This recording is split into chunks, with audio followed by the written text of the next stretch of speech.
I'm going to go a little contrary. Now, I know if you look at this game on the surface and you look at just the head-to-head meetings, BYU has played them tough.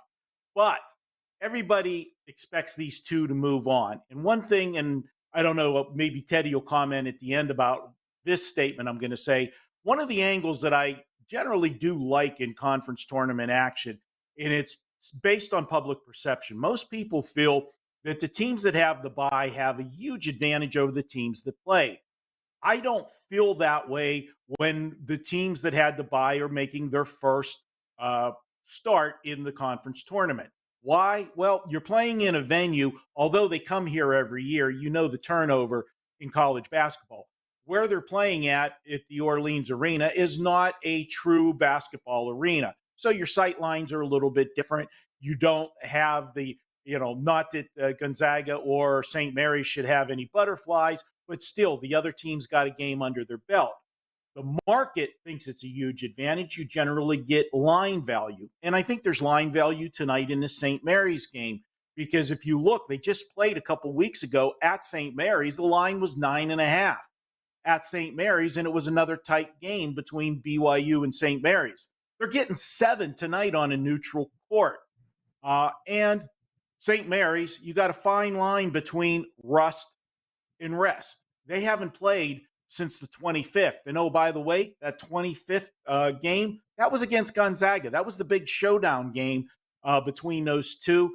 And they haven't had what I like to say the buffer game since then.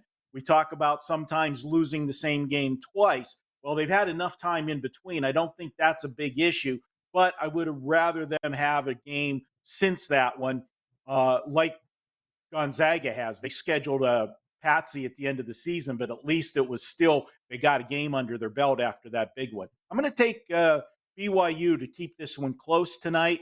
I do think St. Mary's will find a way to advance and get us that matchup we want tomorrow. But they've been reading the clippings for the past few days about this tournament. Everybody's waiting for tomorrow night, and I'm taking BYU plus the points. So here's my question for you about BYU. All right, BYU this year has been kind of I'm not going to say a one-way team for me, but when they step up in class, I've been reluctant to back the Cougars. Here's why.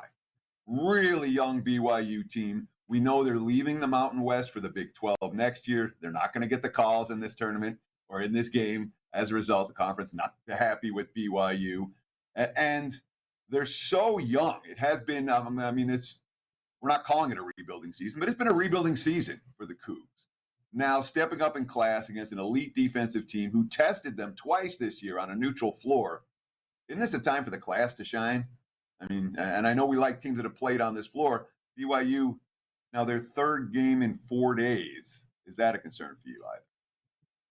Generally, that, playing that third game, but you know what? This tournament it's different than the other ones, Teddy. We have the double bye for St. Mary's and Gonzaga, but they have the day off yesterday.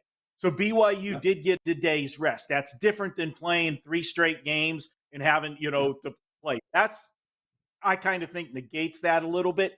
And you are correct in your statement about the calls. I don't think I don't know that there was a memo sent, but I'm sure there was, behind closed doors. Hey, we don't want BYU in the championship. I can understand that one as they're going out the door. So I'll give you that one, but I will dispute the young team.